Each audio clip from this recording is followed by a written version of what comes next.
Good afternoon. Quite a crowd today. You have picked a good day to turn up at the State Department, and I say that because we have a special guest, as you can see. It is my pleasure to introduce Rashad Hussain, Ambassador at Large. Hussain is our Ambassador at Large for International Religious Freedom. He's here today to offer some additional remarks on the 2021 International Religious Freedom Report, and then he will look forward to taking your questions. So without further ado, Ambassador Hussain.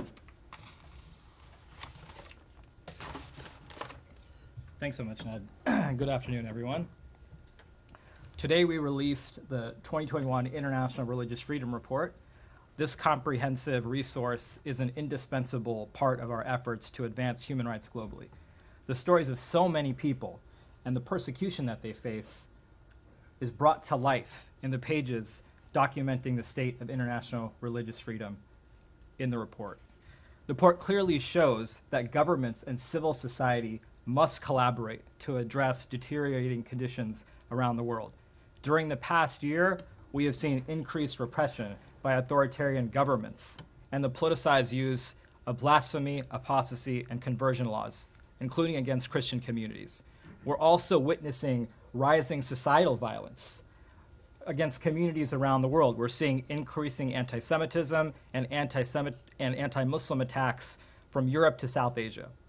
As the Secretary highlighted in his remarks, we remain concerned about members of religious minority groups in countries around the world, including in Afghanistan, Burma, the People's Republic of China, India, Nigeria, Pakistan, and Vietnam. The concerning trend lines in these countries underscore that much work remains to be done. Yet there is also reason for optimism.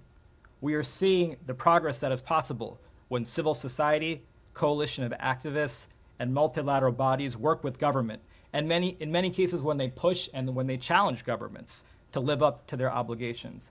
And the Secretary earlier today highlighted just a few positive examples in Morocco, Iraq, Taiwan, and Timor-Leste. I look forward to the honest, frank conversations with my foreign counterparts and civil society interlocutors that will stem from the release of today's report. We need those conversations to generate and sustain continued progress. I'd like to thank those of you who are joining us in person and those that are joining virtually for covering the release of this report and for your interest to these important issues. Your advocacy is critical to continued progress. And with that, I'd be happy to take your questions. Thank you. I've got a kind of a semi-unusual. There you go. Yeah. Well, I can see him now. I couldn't see him before. This report covers obviously last year, not this year. But since you brought it up upstairs, you talked a little bit about Ukraine. Yeah. And I had something that I'm not even sure is within your remit. But I'm wondering that if we look at this year, particularly since February, but also since January, basically. If your office has any concerns about the role that the Russian Orthodox Church has been playing, not just in Russia as it relates to the war in Ukraine, but also in Ukraine itself. Absolutely. Following their unprovoked and unjustified invasion, Russia has targeted religious minorities in Ukraine. The Kremlin seeks to create division, as you alluded to, within the Orthodox Church, and has targeted religious minorities and even damaged religious sites within Ukraine. We've been in communication with the top religious authorities in the Ukraine. I recently actually just met with the Ecumenical Patriarch when I was in Riyadh. And the Ukrainian people continue to inspire the world with their courage. They've used actually some places of worship to host refugees. They've been doing phenomenal work, the faith-based communities have at the border. And so we will continue as a part of our economic security and humanitarian assistance to do everything that we can to support the courageous people of Ukraine, and that includes the religious communities that are there. Okay, well, I was less focused on the Ukrainian Orthodox Church than I was on the Russian Orthodox Church, Yes. And in particular the Patriarch, who you may have seen the reports today that the EU had him on their sanctions list. This is Patriarch Kirill, I believe his name is, and then removed him because of objections from Hungary. Yeah. But I'm wondering if the United States has similar concerns about the role that the leadership of the Russian Orthodox Church, not the Ukrainian, or the Russian Orthodox Church has. Yeah, and as I mentioned, the malign influence efforts that they continue to engage in Ukraine and elsewhere continue to be of deep concern, and we will continue to be in touch with our counterparts in the Ukraine and other parts of the world regarding the concerns that you Okay, mentioned. I'm sorry, and I don't mean to belabor this, but you're talking about the church itself, not the Kremlin per se. I mean, That's right. I guess one That's could, right. but you're talking about the church. Thank you. Sean. Yes. Thanks. Two questions that are somewhat unrelated, if you don't mind. In China and Tibet, the reincarnation issue, that's been something that's gotten a lot of attention recently. What are what's the trajectory that you see there? I mean, do you see any? Do you find that there's more adamance on the part of Beijing, perhaps, to try to force a reincarnation process for the next Dalai Lama? How is the U.S. reacting to that? Do you find is there a stance that the U.S. has ahead of whenever the reincarnation issue comes to? The whereabouts of the Panchen Lama remain unknown since his 1995 abduction by PRC authorities, and actually May 17th will mark the 27th anniversary of his disappearance. And we are concerned that the PRC continues to deny members of the Tibetan community access to the Dalai Lama. The Dalai Lama designated Panchen Lama the second most revered figure in Tibetan Buddhism, and instead continues to promote a state-selected proxy. So we would urge the PRC authorities to account for the Panchen Lama's whereabouts and well-being immediately, and to allow him to fully exercise his human rights and fundamental freedoms in line with the PRC's international commitment. I actually had a chance to attend an event here in Washington a couple of months ago commemorating the disappearance of the Panchen Lama, and at that time as well worked with some of our civil society partners to urge China to end their interference in this succession.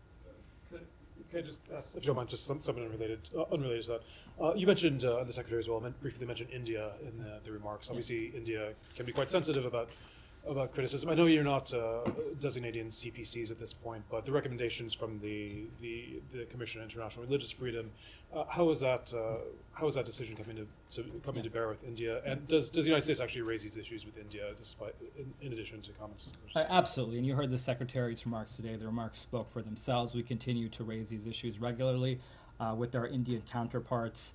USCIRF is an important partner, and as we collect our data for our report, we take their recommendations into account as well. We are concerned with targeting of a number of religious communities in India, including Christians, Muslims, Sikhs, Hindu Dalits, and indigenous communities as well.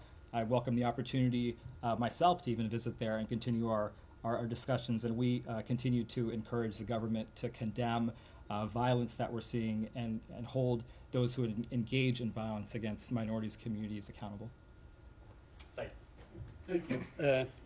Should freedom of religion also cover freedom from religion? And the reason I ask this, because atheists in some maybe Islamic countries and societies could be stoned to death, and ostracized. Do you have any comment on that? Yeah, well, when we look at the legal obligations that countries around the world have adopted as part of the UN Declaration of Human Rights, it's for freedom of religion or belief. It's for freedom of thought and conscience and religion. If you look at the ICCPR, Article 18, for example. And we speak regularly with our counterparts, including in the countries that you mentioned, to urge them to uphold this freedom. A constant principle that we hear, or a constant refrain that you may be familiar with in Arabic is La ikraha fi din, that there is no compulsion in religion. And so that is a principle that we share and that we continue to raise with our counterparts around the world. Johnny? Thank you. There's many religious peoples are in prison in China and North Korea right now. How is the United States getting involved in North Korea and China, and where there is no religion and oppression of religious peoples? Yeah. Well, China continues to be one of the worst abusers of religious freedom in the world. They've engaged in genocide and crimes against humanity, against the Uyghurs. They also continue their repressions I spoke about of Tibetan Buddhists, but also Protestants, Catholics, Falun Gong, Hui Muslims. We've taken a number of steps. China's been designated as a CPC since 1999. I alluded to the genocide determination. Congress passed and the president signed the Uyghur Forced Labor Act. As you recall, we decided not to send any diplomatic representation to the Olympics. We've implemented a series of financial sanctions, a number of visa restrictions as well. And with regard to North Korea, we note there that the government continues to execute, torture, arrest, and abuse individuals that are engaged in religious activity. And there's tens of thousands of political prisoners that are being held because of their religious beliefs, which are highlighted in our report. And I'd urge you to take a look at that. And we're continuing to work with the international community to respond to what North Korea is doing as well. Alex? So Shane, let me ask you about the tools that you have, you might want to see in your toolkit to move the needles. When I look at the report on Turkey, Azerbaijan, Russia, I see continuation of same problems. What I also see is some quiet diplomacy going behind us in ambassadors' meetings with officials. Yeah. Are there other tools that you would like to see when you try to move the needle in those countries? One of them also used to be the Secretary's special watch list. Yeah. When should we expect them coming? Thanks so much. Yeah, so just like we do every year, we're releasing the report today, and then consistent with our obligation under the International Religious Freedom Act, we'll release the CPC and special watch list determinations before the end of the year. But for now, we've clearly laid out the latest state of religious freedom, including for the countries that you mentioned in our report. With regard to tools, we are doing our best to use all the tools at our disposal to address these restrictions. We raise individual cases. I do that routinely with ambassadors here in the United States and in our travels overseas. We raise cases of individuals that are being held in prison and being persecuted because of their religious beliefs. We oppose policies and laws that are on the books, such as apostasy laws and blasphemy laws that are used often to restrict religious freedom. Our report, in and of itself, is a unique document. It's over 2,500 pages this year. It meticulously goes through the condition with regard to religious freedom in countries around the world. And we believe that highlighting the status of religious freedom country by country, something that is not done anywhere else in the world, raises the profile of the issues and the cases. We're also working within multilateral institutions, including at the UN, at the Human Rights Council. We formed a very powerful international religious freedom or belief alliance that now has 35 countries, and it enables us to come together on a weekly basis to discuss some of the difficult trend lines that we're seeing around the world. And then, of course, there's sanctions and visa restrictions and other tools. So you mentioned the toolbox. There's a number of toolkits. We try to apply them in the most appropriate way in each situation to make progress on these issues. Take a couple final questions. Yes? Thank you so much. This is Jahaziv Ali from Airline News TV, Pakistan. So we heard Secretary Blinken's speech this morning when he talks about religious freedom in many parts of the world. Countries like Pakistan, China, Afghanistan, Saudi Arabia, and others are in CPC countries. But even after witnessing worst ever situation of religious freedom in India, this country is still out of red list. So what is preventing State Department to include world largest democracy in CPC countries? I think that the Secretary's statement today speaks for itself. In India, we're concerned that some officials are ignoring or even supporting rising attacks on people in places of worship. And as I mentioned earlier in the briefing, there's a number of religious communities that are being targeted. With regard to the criteria that we assess when we're making these determinations, we're looking at countries that either engage in or tolerate or allow severe restrictions on religious freedom. And for the CPC designation, both of those factors are present. And so today we've issued our meticulous assessment of the current situation, and over the next 6 months, we'll be making our determinations for all countries as to which of them should be included on the lists that we do. Blinken also spoke about the blasphemy laws in Pakistan. Yeah. So have you ever talked about this whenever you engage with the Pakistani authorities? I remember you recently met with Pakistani ambassador Sardar Masood Khan in Washington. Absolutely. In fact, for a number of years at the UN, there was a resolution passed with regard to so-called defamation of religion. And Pakistan was one of the leading advocates, and our concern with that resolution is that it is an instrument that gives support or sanction to blasphemy laws. And we worked with a number of countries around the world, including OIC countries, including Pakistan. Pakistan was a close partner on this, to eliminate the use of that resolution and move towards the Istanbul process, which you continue to seek to energize today. Now, there is a number of troubling blasphemy cases that continue today, and those are cases that we continue to raise, and I raise them regularly with the ambassador here. And of course, we urge the Pakistani government, as we have seen in some cases when there's been mob violence, the government condemning them and actually offering support for investigations in those cases. Those are positive steps, but much work remains, and we continue to be in dialogue with our Pakistani partners about that. Yes, sir.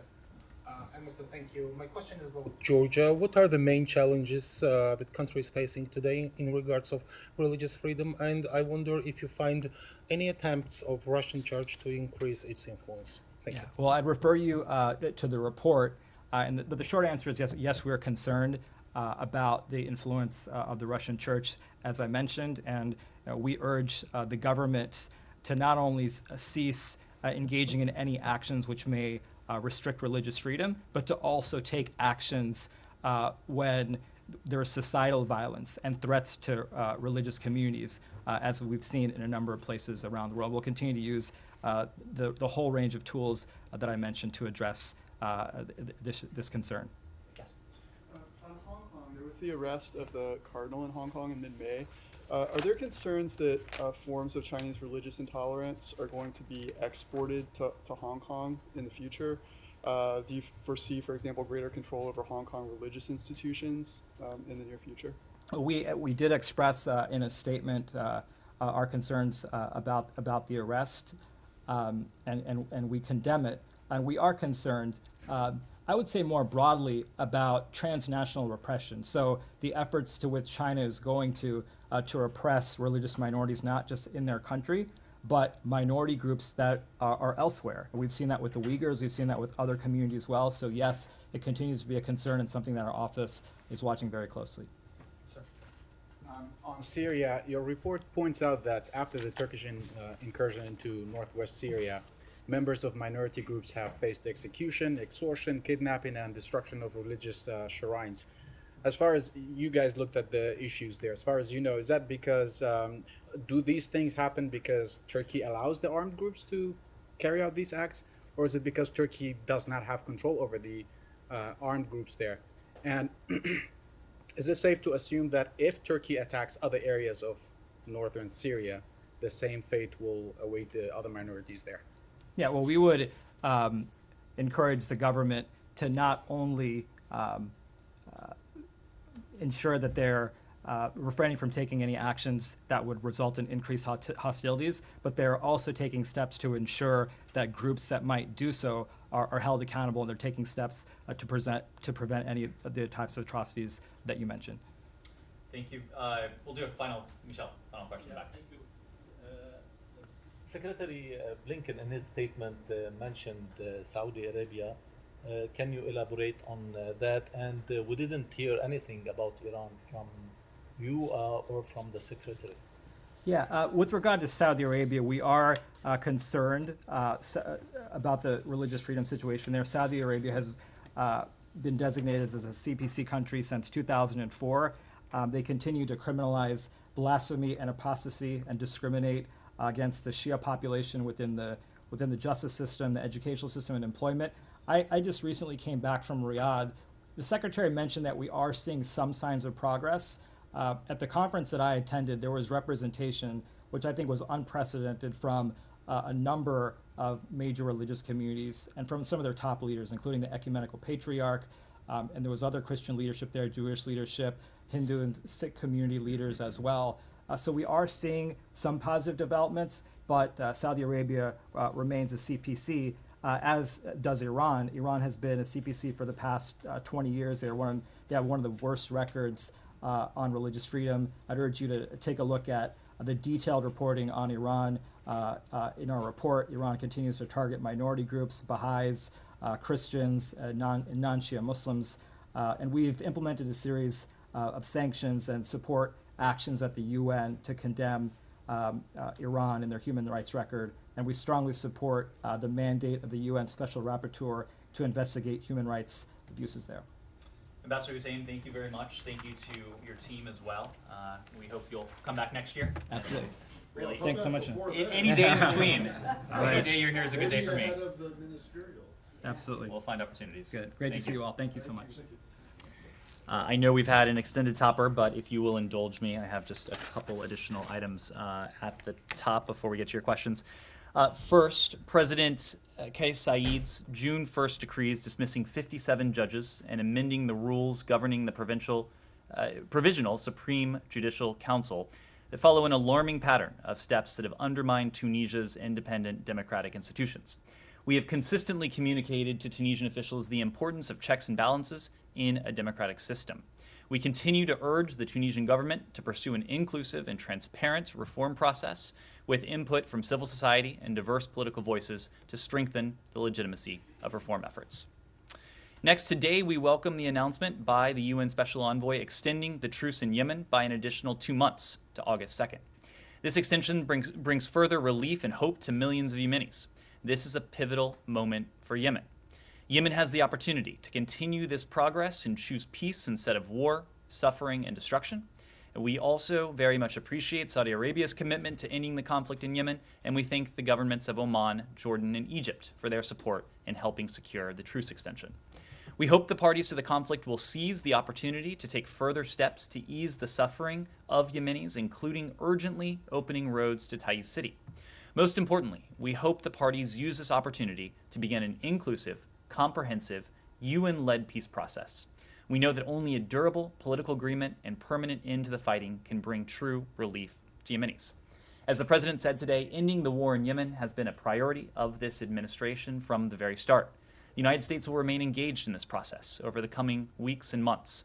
The secretary reiterated that the United States remains committed to an inclusive, durable resolution of the conflict that alleviates the suffering of the Yemeni people, empowers them to determine their future without foreign interference, and addresses their calls for justice and accountability. Next, as you saw from the Secretary's statement, yesterday marked the beginning of Pride Month. This is a moment to celebrate the progress we have made and reflect on what more needs to be done to promote and protect the human rights of LGBTQI+ persons around the globe and here at home. The Department of State is working tirelessly to advance the human rights of LGBTQI+ persons and to understand and address the issues impacting their lives. We're implementing the President's February 4th memorandum on advancing the human rights of LGBTQI+ persons around the world through American diplomacy and targeted foreign assistance. This is also a moment to acknowledge the enormous challenges facing the LGBTQI+ community globally. In many such communities, LGBTQI+ persons face discrimination, violence, and persecution for being who they are and for loving whomever they choose to love. We will continue to stand with like-minded governments, the private sector, and LGBTQI+ activists and organizations and their allies that are working hard to build just and equitable societies globally. Here at the Department of State, we are committed to ensuring all LGBTQI+ persons are affirmed and celebrated, and that the human rights of LGBTQI+ persons are respected today, this month, and throughout the year. We know that countries are stronger when people, regardless of sexual orientation, gender identity, or expression, or sex characteristics, are fully recognized as free and equal members of their society. With that, happy Pride Month, and I look forward to taking your questions. I have a Russia sanctions question, but it really isn't quite worthy of being the lead-off question, so I'll defer unless, as long as before we leave the topic of Russia and Ukraine, I can get back to it. Promise to come back to you, Daphne. Russia regularly fires missiles from its territory at cities in eastern Ukraine. Does the U.S. believe that international law gives Ukraine the right to respond in self-defense? And if so, why is the U.S. denying Ukraine the right to respond with U.S. weapons? Everything we have provided to our Ukrainian partners, everything our allies and partners around the globe have provided to our collective Ukrainian partners has a singular goal in mind, and that is self-defense. That is to say, this is security assistance that will permit and in fact has enabled our Ukrainian partners to defend their democracy, defend their freedom, their sovereignty, their independence, to defend their country. This is what it has always been about. And we've seen that our Ukrainian partners, as I alluded to a moment ago, have been in a position to put this equipment to extraordinarily good use. We are now nearly 100 days into Russia's war against Ukraine. Their were those in the Kremlin who thought this war would be over within 100 hours, who thought that Moscow would essentially be in charge and control of Ukraine, at least on a de facto basis, within several days. That, of course, is not the case. Our Ukrainian partners have won the Battle of Kyiv. They have forced Russia to narrow its objectives and its war aims. Of course, the battle is now raging in the south and the east. There is tremendous violence that the Russian Federation is inflicting on the Ukrainian people, including Ukrainian forces, but also Ukrainian civilians in the Donbass at this moment. But we will continue to provide our Ukrainian partners with what they need to defend themselves.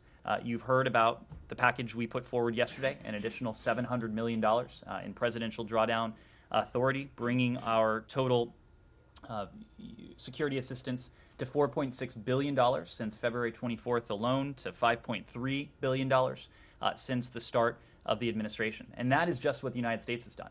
There are dozens of countries around the world, including the some 40 countries that Secretary Austin and the Pentagon regularly convene, that have provided their own forms of security assistance to Ukraine as well. Yes? Do you even remember what her question was? Because you didn't answer it at all. Daphne, go ahead.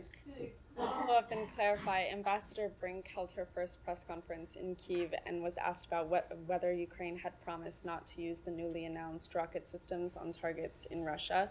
She said the range itself is going to be up to the Ukrainian forces. So just to clarify, is the U.S. position or expectation that the systems not be used on targets in Russia? And why is that the expectation of the U.S.? Does Ukraine not have the right to respond to Russia's? Ukraine absolutely has the right to respond to Russia's aggression.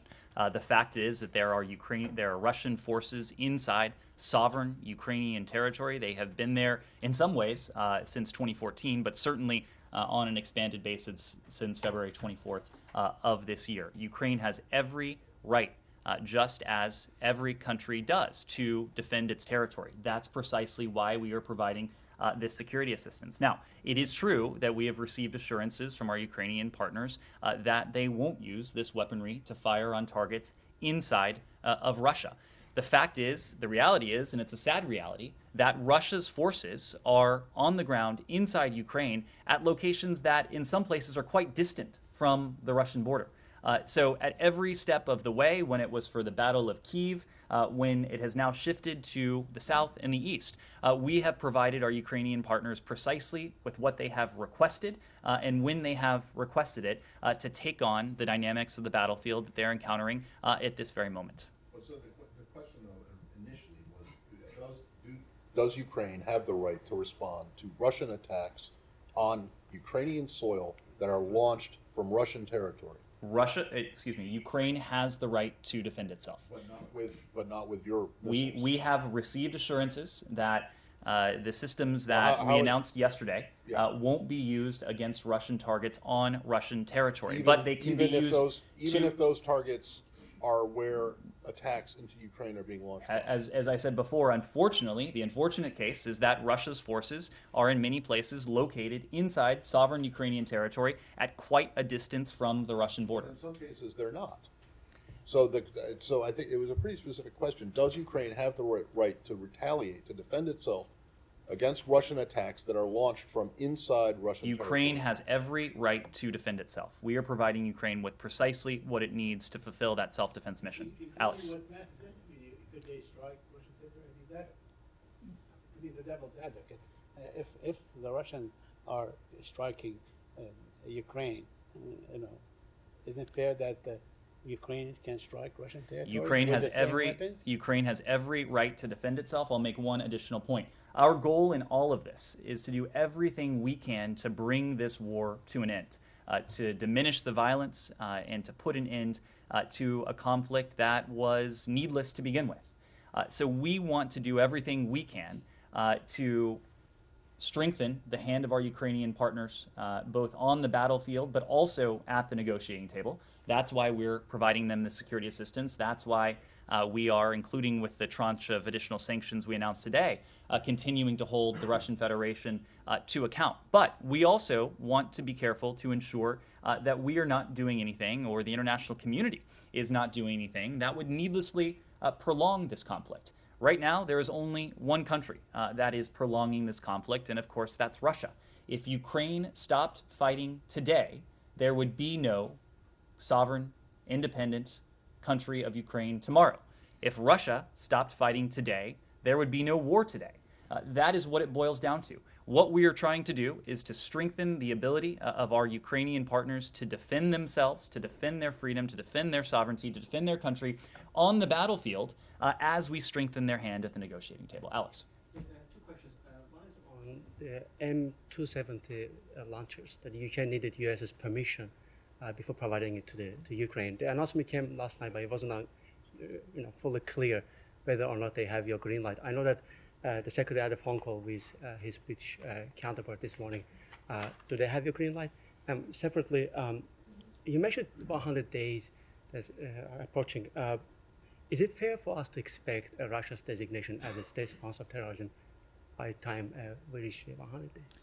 So on your first question, Alex, I will leave it to our allies and partners to speak to their specific contributions to Ukraine's defensive security needs. What I can say is that dozens of countries around the world have provided needed security assistance. In cases where the equipment is U.S. origin, the Secretary of State has himself signed off on an expedited basis on authorization to transfer U.S. origin equipment to Ukraine when those requests have come in. But I'm not going to speak for other countries in terms of their contributions. In terms of the state sponsor of terrorism list, the point we have made is that, and you saw this again today, we are going to pull every appropriate lever to see to it that we are holding Russia to account, just as we continue to provide significant assistance to our Ukrainian partners, security assistance, economic assistance, and humanitarian assistance as well. The state sponsor of terrorism statute is a statute. It is defined by Congress. It is written into law. What we are doing with all of the authorities that are available to us, many of which are written into law by Congress, is taking a close look at that law, taking a close look at the facts on the ground, determining whether the facts are in fact correspondent with the law, and if we think any such measure would be effective, we would enact it. But I will make one additional point. With the financial sanctions that we've imposed on Russia, with the export controls that we have imposed on Russia, we have had an enormous effect on the Russian economy, on the Russian financial system. We have isolated Russia diplomatically and politically in a way that no single designation could do. The cumulative toll of every measure we have put in place has been extraordinarily biting on the Russian economy. And if you take a look at the latest facts and figures, the World Bank projects that Russian GDP will contract by about 11% in 2022. Inflation has been soaring, with analysts estimating that inflation above 20% for Russia in 2022. Our export controls have been biting. We are choking off Russia's ability to access needed inputs for key strategic sectors: technology, energy, aerospace, defense, the types of sectors that Russia will need to continue to prosecute this war in Ukraine, and to continue, for that matter, to potentially even threaten other neighbors. So the cumulative effect of what we've done has really been quite tremendous. Jenny. Thank you, Nick. Oh, before we go on elsewhere, Oh, yeah, this kind of ties into that. Okay. It's the sanctions question, and I'm just starting to wonder a little bit about this. Among the people who were sanctioned today by you guys is your Russian foreign ministry counterpart, who had not been sanctioned before. Was this something that you wanted to do since they sanctioned you, so you want to get back at her? I'm just the reason why I ask this is because when you go after spokespeople, like the Russians went after Jen, they went after Kirby, they went after you, you guys went after Peskov, and now you've gone after Maria Zakharova, right? Well, you know, as you said at the time that you were sanctioned, this has zero impact on you. It's not like you were going to go to Sochi on vacation or to, you know, somewhere, Moscow, you know, and I'm sure that your counterpart of the Russian Foreign Ministry, she may, I don't know, but, you know, maybe she might be more upset about the fact that you revealed her age in the, you know, in the notice, the Treasury notice, than any possible sanctions implication. What is the point of going after, you know, spokespeople like this? Let me make a couple points. One, I can assure you this was not personal. What I will say is that this individual was sanctioned not because of her specific role, but because she is a senior figure in the Russian government. We have gone after, as you know, a number of senior figures in the Russian government, and the spokesperson was included in this latest round. Two, I would dispute the premise of your question when you talk about symmetry. Yes, I was, shall we say, unfazed when I was sanctioned by the Russians, when I was more recently banned from traveling to Russia for a couple reasons. Have no particular desire to go there, certainly don't have assets within the Russian economy. I think that is true of my other counterparts and colleagues that have been sanctioned. But I would not say that. There is not exactly symmetry between the United States and Russia when it comes to the allure of this country, when it comes to the strength of our financial system and the centrality of our financial system. I think it is far more likely, hopefully this is a non-controversial statement, that a financial transaction would touch a United States entity or touch the United States before it would touch a Russian entity or the Russian Federation. So the fact of the United States designating someone in Russia is in many ways far more biting than what the Russians would do to us. We are the United States of America. Russia, of course, is a country that is far... Oh, okay. Well, I mean, you can wave the flag all you want, which is fine, but they're going to wave their flag too. And I'm not quite understanding the point of sanctioning spokespeople. We are sanctioning senior members of the Russian government. But you know what? Russia has... I'm not in a position to speak to her particular assets. Yes. Russia has been coveted by the West. It was attacked by the West. I mean, you say that... I'm sorry, repeat that one more time? No, I said that Russia has been coveted by the West, has been attacked by the West. More than, I mean, if we go back to France, by Europe, let's put it that way. You know, so it must have some sort of certain sense of allure, to use your word. Russia, explain what you mean by Russia has been attacked by the West. You were saying that, you know, we have a different country. I mean, you know, it's got a lot more attractive things and so on. That's how I understood what you said to me, you know. But Russia is a great country, and it has been attacked by the West. The West has Said, are you referring to the measures we have imposed to hold Russia accountable for its unprovoked war in Ukraine as the United States or the international community attacking Russia? If so, we would of course dispute the premise of that. I take that back. Let me just ask you on the sanctions. Now, the sanctions that you impose on officials, they are on officials. Most of these officials have no, let's say, bank accounts in the West. They have no bank accounts in America. They have, you know, so the sanctions you impose really hurt businessmen, you know, that people that you try to sort of nurture over the past 30 years and establish relations with and so on, and have some sort of a, you know, business exchange environment. Not these officials. I don't think Zakharova has any bank accounts anywhere. I mean, I assume she doesn't. Said, if you look at the most recent tranche of sanctions, what we announced today, I think you will get a flavor for those individuals we are holding accountable for the Russian government's actions in Ukraine. The Treasury Department targeted prominent Russian government officials and business leaders, the luxury properties of oligarchs and cronies and elites, luxury asset management and service companies key to the Russian attempts to evade sanctions. The Department of State went after additional Russian oligarchs and elites close to President Putin. The Department of Commerce imposed additional export controls. So I am not, again, I think I would dispute the premise of your question that we are pursuing those that we need to be reaching out to. We are pursuing those who are in many ways either directly or indirectly complicit in or culpable for the Russian government's aggression inside Ukraine. Jane. Thank you. Yes, sure. We'll close out. Yes. I just wanted to ask the question that Matt asked to the ambassador about Patriarch Kirill. Does the United States have any concerns about that, about the EU not sanctioning him at the behest, apparently, of Orban? I know the United States, as far as I'm aware, doesn't have sanctions on the Patriarch. Is there a reason why he hasn't been targeted by the United States yet? I will leave it to our European allies to speak to their specific sanctions packages. We certainly applaud the advancement of the most recent sanctions package. Just as we did today, our European allies, in this case the EU, has been working on their next tranche of sanctions.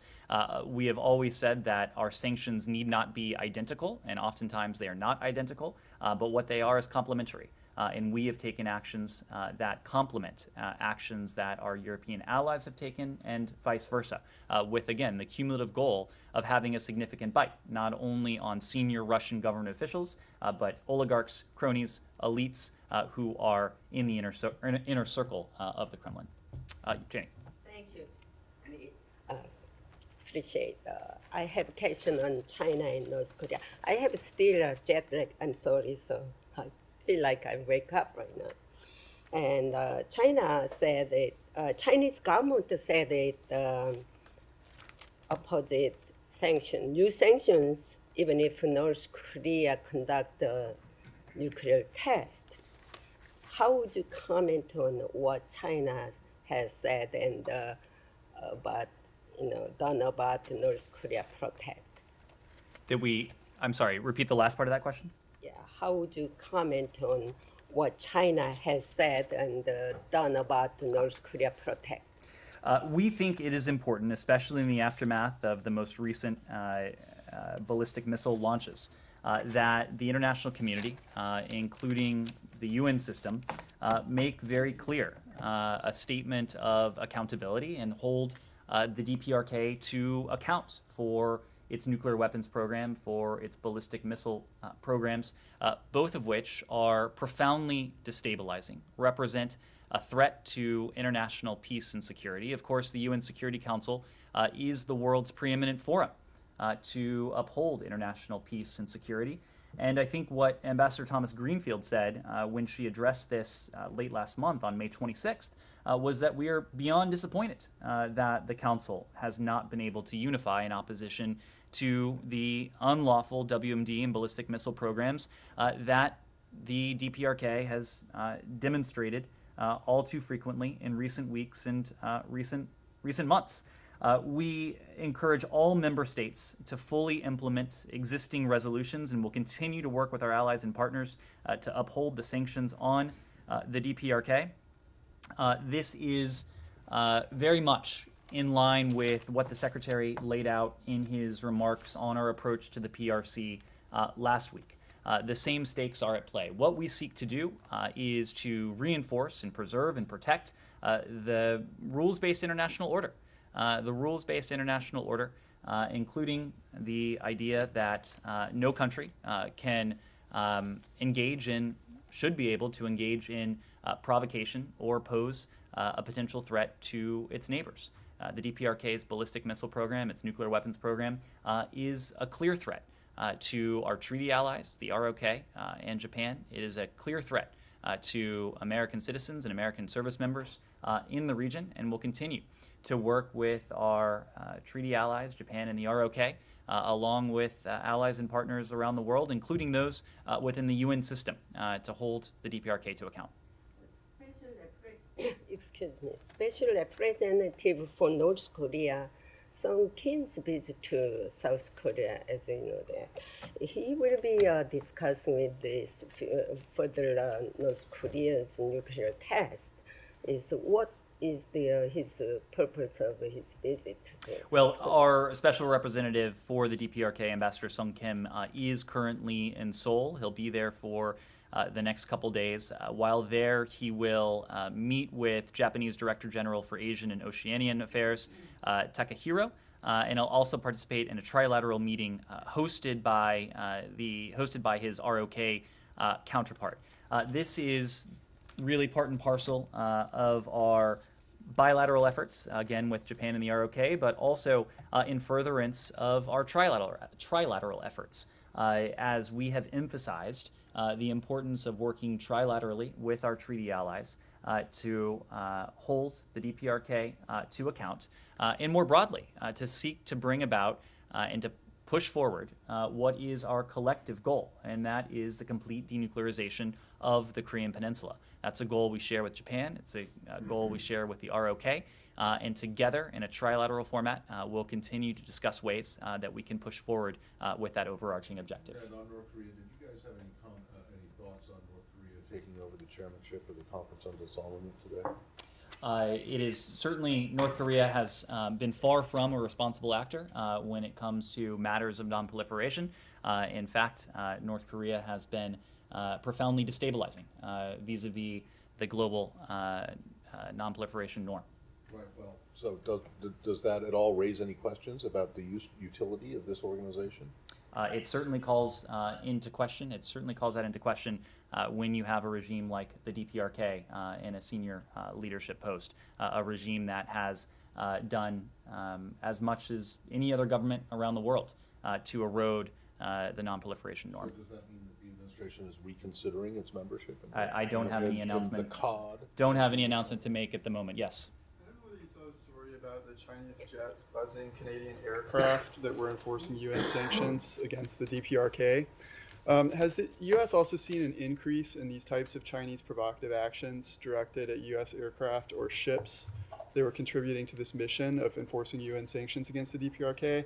And does the U.S. believe that the increase in these provocations, if they have been detected, is timed to overlap with any particular actions that have been taken by the U.S. or the UN in the past? Well, I would need to refer you to the Department of Defense to speak to any particular trend lines when it comes to any potential PRC provocations against our forces, our ships, our vessels. We have spoken of PRC's provocative military activity in the region, of course, most recently in its military activity near Taiwan. We've called this activity destabilizing. We're concerned because it risks miscalculation. It undermines regional peace and stability as well. Yes? Sir, few media reports suggest that Al-Qaeda and ISIS are getting stronger in Afghanistan and even providing advice and support to the Taliban groups. So is it a concern for U.S.? Excuse me, the media report said that ISIS and Al-Qaeda are getting stronger in Afghanistan. And the last part of your question was, are providing support to? Advice and support to Taliban. I don't have a comment on that particular report. I would note, of course, that the Taliban and ISIS-K are in many ways sworn enemies. The Taliban has made public and private commitments to keep groups like ISIS-K at bay. Certainly, we have a commitment as well when it comes to threats to the American people, threats to the homeland. Even though we no longer have a military presence inside of Afghanistan, we're remaining vigilant to potential threats that may emerge from Afghanistan, and we again call on the Taliban to live up to the commitments it has made, the counterterrorism commitments it has made, not to allow such groups to operate with impunity on Afghan soil. Yes? Thank you very much. I am Patricia from SBT. Summit of Americas. Next week, the Brazilian delegation is arriving in Los Angeles for the summit and also for the bilateral meeting between President Biden and President Bolsonaro. For United States, what are the main topics to be discussed? In a diplomatic level, are there other meetings being discussed between Secretary Blinken and the Brazilian Minister of Foreign Affairs? And if yes, what are the topics to be discussed? And how do you describe the diplomatic relations between two countries nowadays? Thank you. Thank you. So we'll have more details on Secretary Blinken's schedule. I assume the White House will have more details on President Biden's schedule as the summit approaches next week. What I can say is that this summit will focus on the opportunities and challenges that are front and center for the Americas. It includes economic prosperity, climate change, the migration crisis, the COVID-19 pandemic. So, of course, in our bilateral engagements, we'll have an opportunity to discuss each of those with our counterparts. In this case, Brazil. We have plenty to discuss in the realm of our economic ties, regional migration, health, climate as well. Food security is another issue that I'm sure will be a topic of discussion at the Summit of the Americas. And of course, democratic governance and human rights will be the backdrop of this summit as well. So as the summit approaches, we'll have more on individual engagements. Nick. On the summit, there are reports the administration is considering inviting a lower-ranking representative from Cuba to the summit. I was wondering if you could expand on that, and more broadly, what's the State Department doing to prevent countries like Mexico from boycotting the summit? I am confident that we will have robust representation from throughout the Americas at the summit. I am also confident that the voices of people throughout the Americas will be reflected at the summit. Not only will the summit include official government, representatives from government, it will include representatives from civil society and the private sector as well. We have been in close contact with many of our partners throughout the region.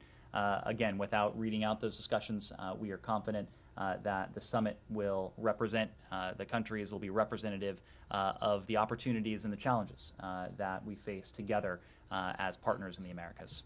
Yes. Thank you, Dan. On Bangladesh.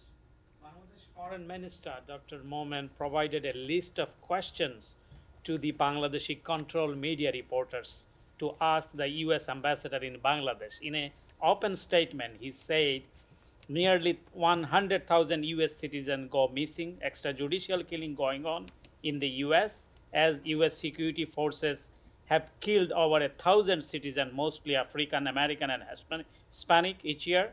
America do not have the faith in their election process. And he also criticized the blocking Russian media, RT TV, here in the U.S. Foreign Minister circulated this message a day after the U.S. ambassador to Bangladesh, Peter Hatch, spoke on the U.S. priorities of human rights, democracy, and media freedom. And he said that they want free and fair elections in Bangladesh. What you would say about this authoritarian regime, Foreign Minister remarks, and one more on Bangladesh?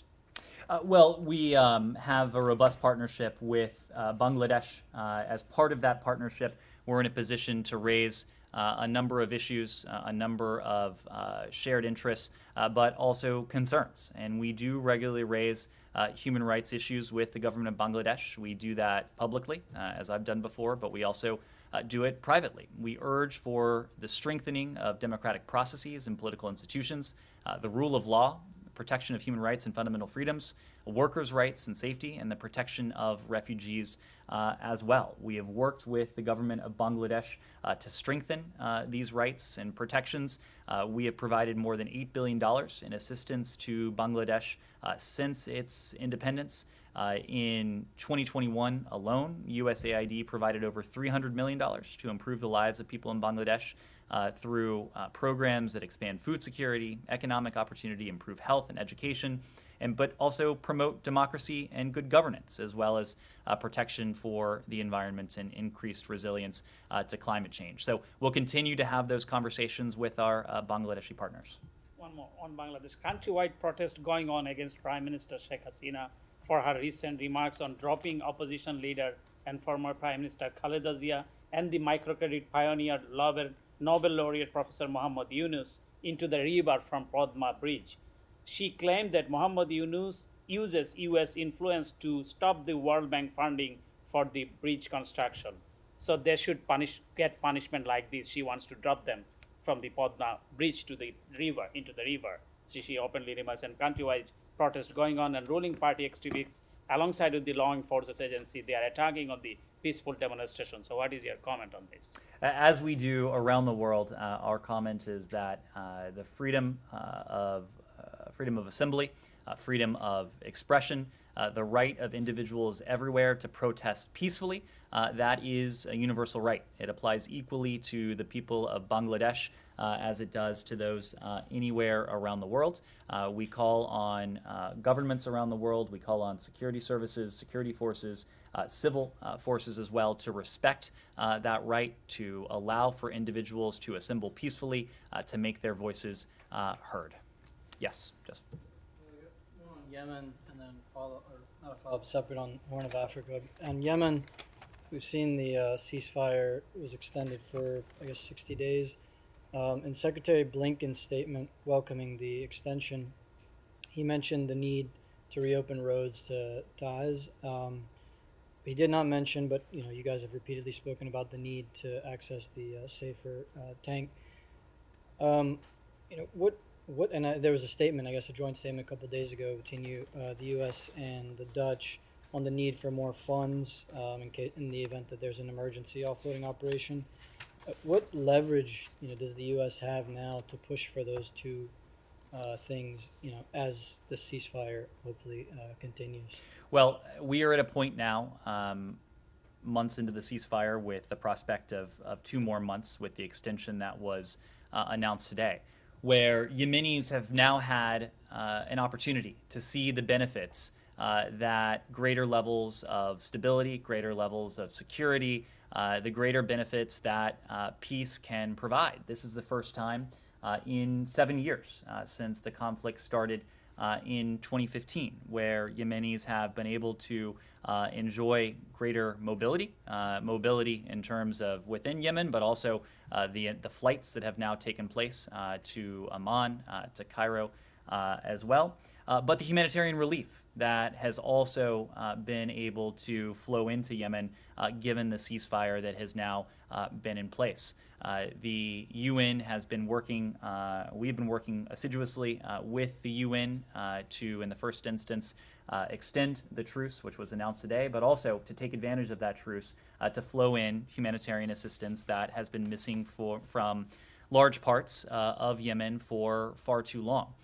So rather than describe it as leverage, I think we can make the point that the benefits of peace, the benefits of stability, the benefits of security, and ultimately the benefits of a ceasefire are becoming clear to the people of Yemen, but they're, we hope, also becoming clear to the Houthis as well.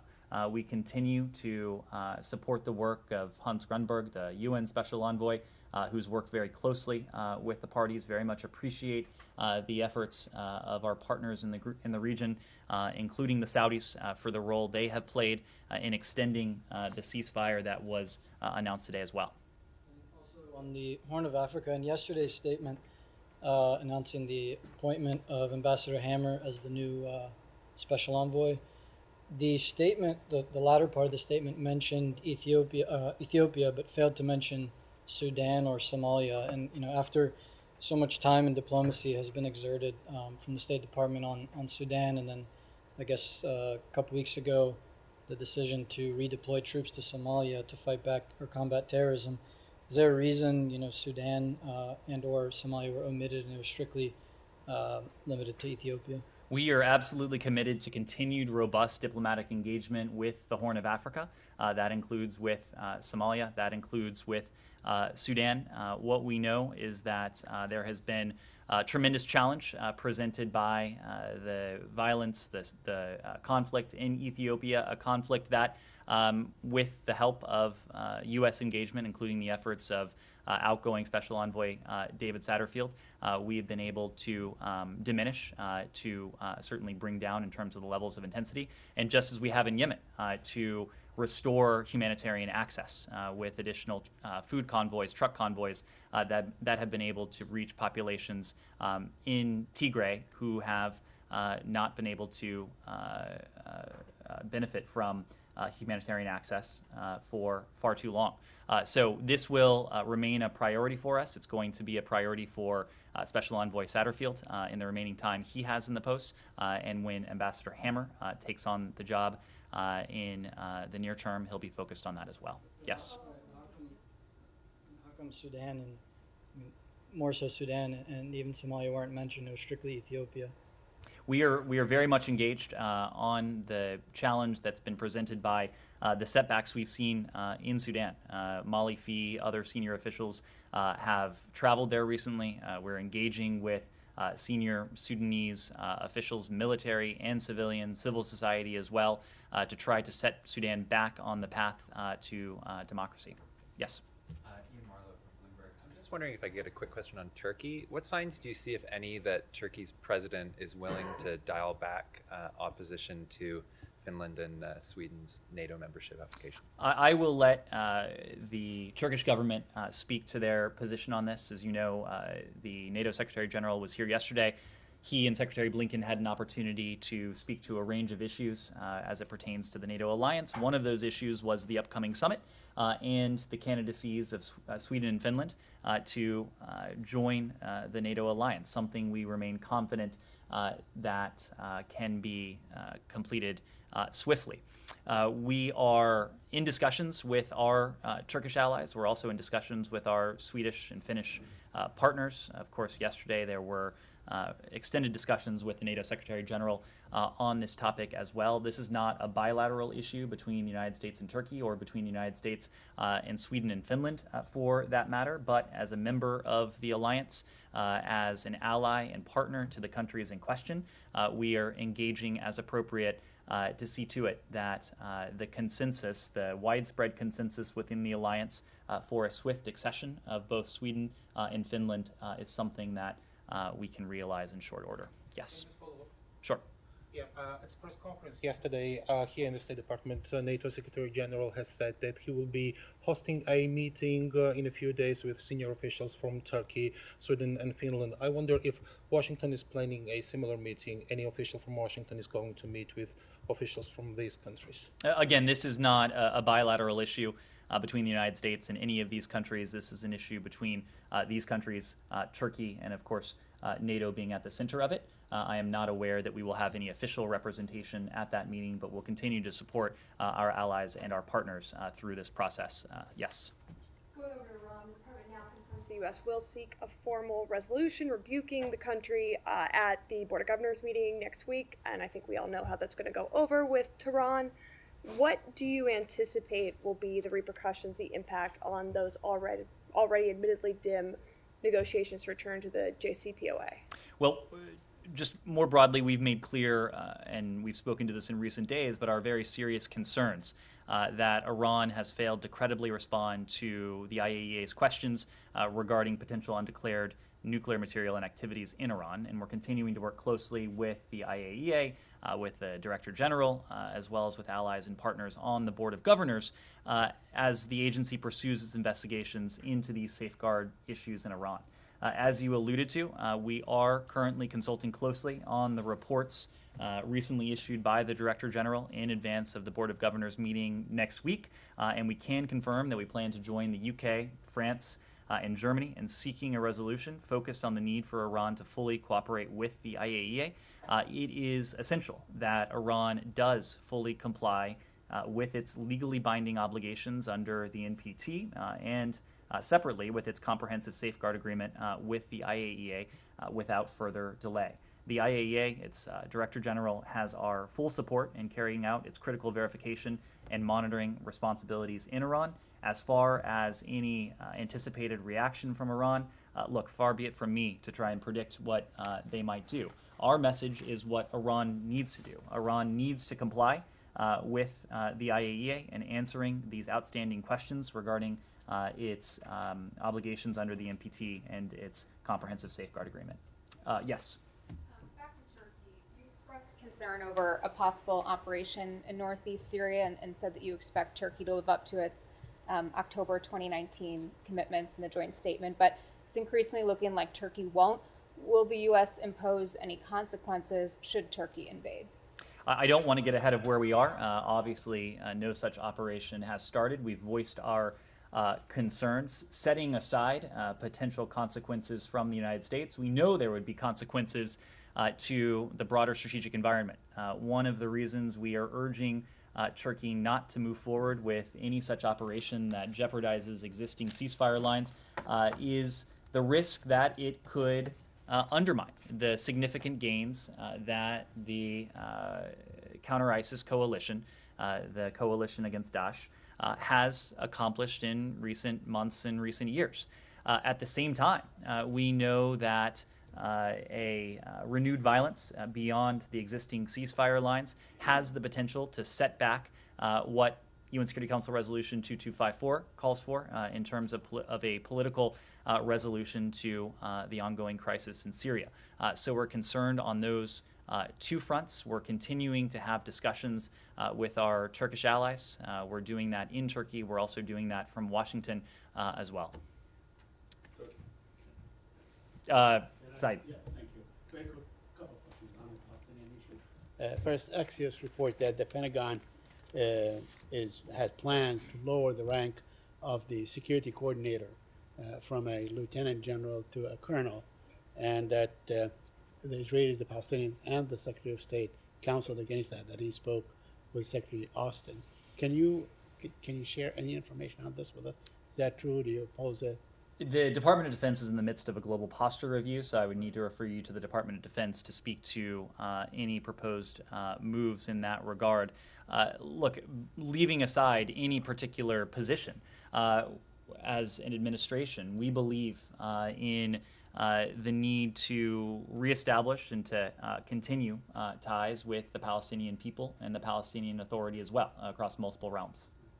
Okay, let me ask you, yesterday the Israelis shot another female journalist, 31 years old, Ghufran Warasna. She was leaving her camp, Al-Arub, in the north of Hebron, Al-Khalil, and she was shot. The Israeli army claimed that she had a knife. There was nothing shown, was not proven, and so on. Then they attacked her funeral procession, and so on. I mean, this is becoming so redundant in a very sad way, week after week after week. And obviously the Israelis have no value for Palestinian life, journalists or otherwise. What is your comment on that? We have urged all parties to work to maintain calm, to exercise restraint, and to refrain from actions and rhetoric that escalate tensions and that undercut efforts to advance what needs to be the goal, and that's a negotiated two-state solution. We are deeply concerned by the ongoing violence in the West Bank and Jerusalem that has led to the loss of life.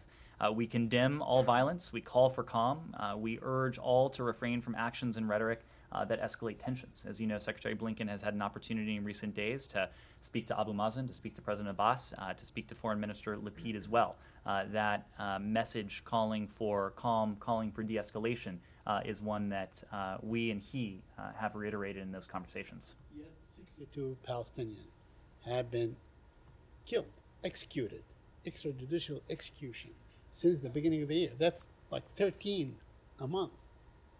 I mean, shouldn't you call on the Israelis not to practice that kind of practice, just to kill people because they can kill them?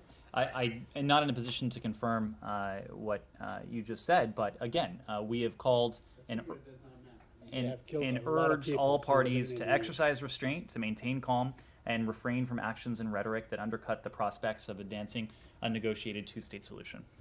Yes, One last Israeli sure. question, I'm sorry, about the military exercises that were just concluded in Cyprus between the Israelis on Cyprus soil, and it is supposed to emulate, or that's what the Israelis are saying, or mimic a situation where the Israelis could conceivably attack southern Lebanon. I mean, that's what they said, that's what they told their people, and so on. How do you view these exercises? I don't have a response to that. I think Department of Defense may be in a position to offer comment. Janie. Thank you. On the Taiwan, about the one-on-one economic framework between U.S. and Taiwan, there's a backlash from China. What is your comment? Why Chinese doesn't happy with this framework, economic framework? Well, you're referring to the fact that yesterday we did announce the U.S.-Taiwan Initiative on 21st Century Trade. This initiative is held under the auspices of AIT here in AIT in Taipei and TECRO here in Washington. And we intend to explore ways we can deepen our economic and trade relationship and deliver concrete outcomes for our workers and businesses. In the days and weeks ahead, we will and we do intend to move quickly to develop a roadmap for possible negotiations, followed by in-person meetings in Washington, D.C. This is a broad framework. The areas of the initiative include trade facilitation, regulatory practices, agricultural trade through science and risk-based decision-making, anti-corruption, supporting and enhancing our small and medium-sized enterprises, outcomes on digital trade, labor rights, the environment, standards, state-owned enterprises, and non-market policies and practices. I can't speak to the PRC's reaction. What I can say is that everything we do in the context of our unofficial relationship with Taiwan is done pursuant to our long-standing One China policy, which of course is guided by the Taiwan Relations Act, the 3 U.S.-China joint communiques, and the 6 assurances as well. Yes, Sean. Going back to Africa, the Secretary met yesterday with the DRC Foreign Minister.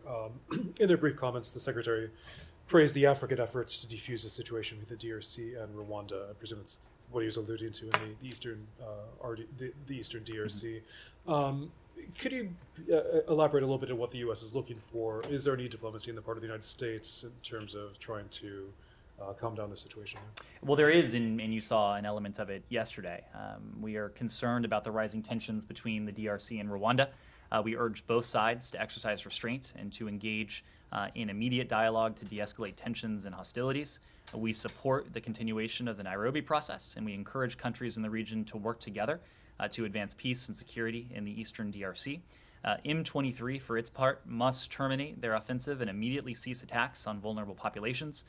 We continue to urge the group and all non-state armed groups operating in the region in eastern DRC to cease violence against civilians, to disband, to lay down their arms.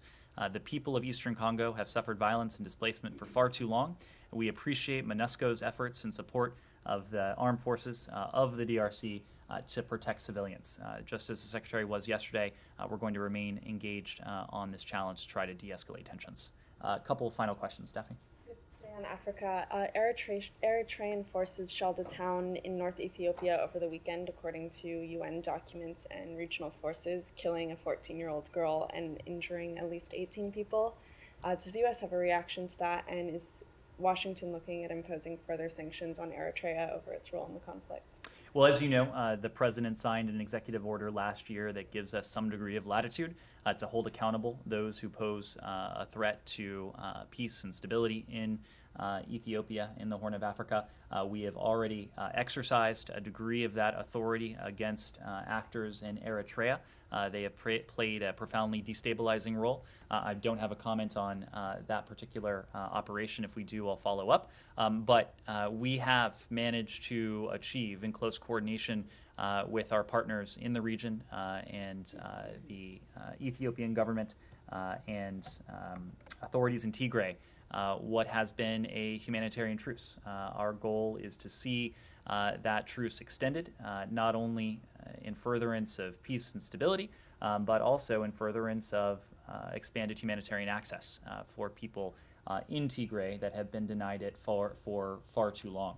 We would condemn anyone who seeks to undo that progress, and we'll be working together with our partners on the ground to try to preserve that. Yes, Joseph. Sure. Back on Iran, for the JCPOA talks, Jerusalem Post is reporting that Israeli officials have offered or presented a new idea, which for now the talks are seemingly frozen, for Iran to get economic sanctions or to have economic sanctions lifted under a new deal, but removing the sunset clauses.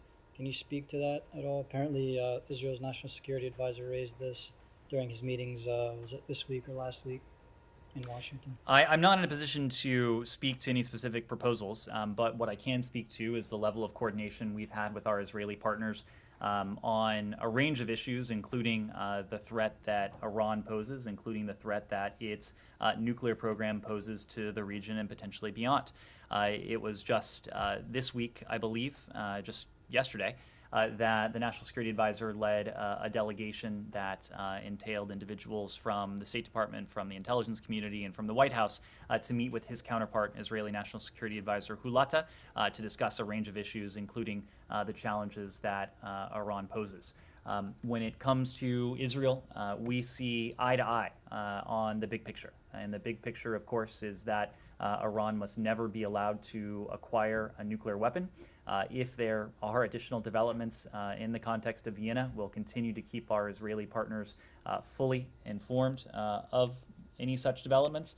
If there continues to be no progress, we'll continue to consult closely with them on the appropriate next steps to see to it that we can fulfill President Biden's solemn commitment that Iran is never able to acquire a nuclear weapon. Is the administration looking to strictly go back to the 2015 deal, or is the administration now looking at maybe alternatives to reaching, a deal, but in a different version? Right now, we continue to believe that a mutual return to compliance with the JCPOA would be in our national security interest, precisely because it would be a far preferable alternative to the present.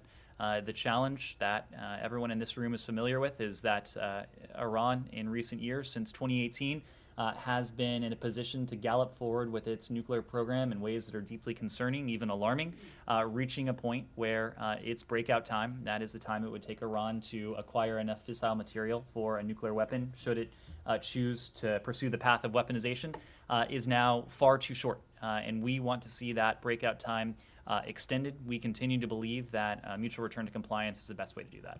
Including the same deal, including the same sunset clause?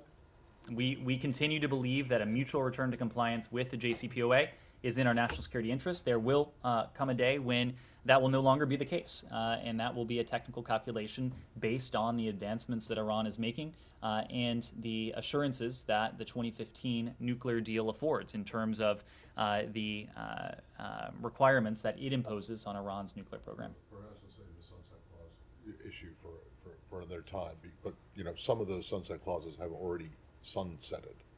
Well, so anyway, but in terms of the IAEA resolution, what changed since when you were opposed to bringing this to the Board of Governors before? Almost the very same allegations. Are your concerns now so severe that you think that it's worth the risk of Iran blowing up whatever is left of the JCPOA talks? Matt, even in recent days here in this briefing room, you've and others have asked me about recent IAEA reports, reports that, while not yet public, seem to contain additional fodder for concern, for deep concern about the unanswered questions regarding Iran's commitments under its Comprehensive Safeguard Agreement and also pursuant to the NPT. So right now, over the course of the past year or so, we've worked very closely with the IAEA. The IAEA has been in a position to visit Iran, to have inspectors there in an effort to get answers. Of course, they have not been able to acquire all of those answers. We know that Iran has been deceitful in the past. Iran certainly has not been fully transparent. That continues to be the case.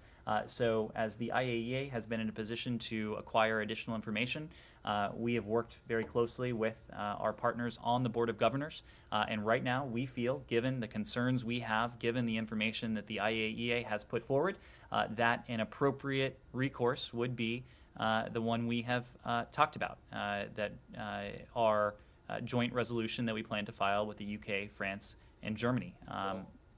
If you're so concerned, or if you believe that Iran has been deceitful in the past, at least as it relates to its NPT obligations, why on earth would you trust them with a nuclear negotiation to get back into a nuclear deal with them? Precisely because the JCPOA has the most stringent verification and monitoring regime ever negotiated.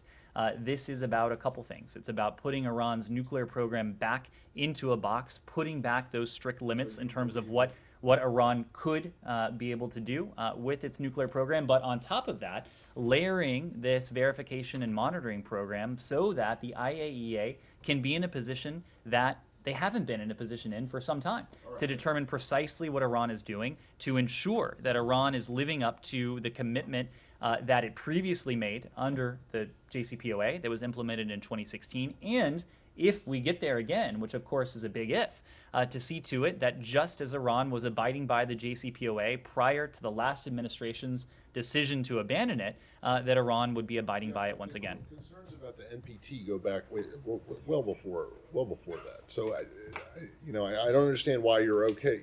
You don't trust them, and you accuse them being deceitful on one, and yet you're perfectly willing to trust them and get into a deal with them on the other. Our position is firm that whether or not there is a mutual return to compliance with the JCPOA, the IAEA's outstanding questions need to be answered. Right. Well, they weren't before. Remember, the PMDs were never. You told Amano the case is closed, so close the case, and that's what happened. Matt, if only we had such a relationship with any international organization, certainly not with the IAEA. I want to give you the opportunity to respond on the record now to this allegation that was made in the New York Times story about Haiti. The allegation was that the United States conspired with France to topple President Aristide back in 2004, in part because President Aristide was demanding reparations from France. This is an allegation that I now understand has been floating around for some time. It is also an allegation that is incorrect. There was no such collaboration in 2004 to sideline or to oust President Aristide. Ambassador James Foley, who was then our ambassador to Haiti, published an op-ed not all that long ago in response to these allegations.